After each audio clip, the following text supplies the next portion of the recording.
Hi friend जय जगन्नाथ आज mini blog को आपण मन स्वागत।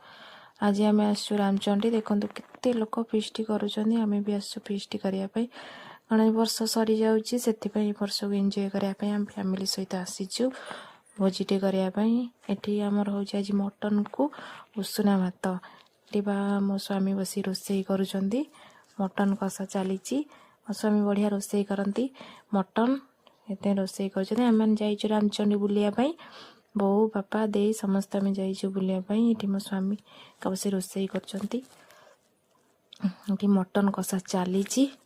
आपण मैंने जदि वर्ष एंजॉय करने कौटी फेस्ट कर फैमिली सहित आपको निश्चय कमेंट मध्यम कहे। कषा चली अधा अधी हो गला मटन कषा देखते केते सुंदर देखा जाउची मटन टा आम अपेक्षा करूँ मटन कषा खायापाई।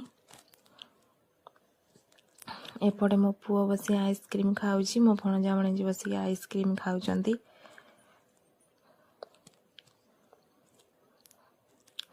मटन कषा हो गला सेपटे काकुड़ी सालाड हो भाई बसी काकुड़ी सालाड काकुड़ी काटुचंदी सालाड करने एपटे देई बापा बसिक खाऊंट मटन कषा आम भी खाऊँ से बस मटन कषा एवं रोसे सरीगला आम बस खाऊँ कारण राति हो गला लेट्रे आम आसी पहुँचलु से सरू सरू लेट हो गला से आम समस्त बस खाऊँ। आपण मैंने जब आम भिडटा भल लगी था आपको लाइक कमेंट शेयर करेंगे। रही जय जगन्नाथ।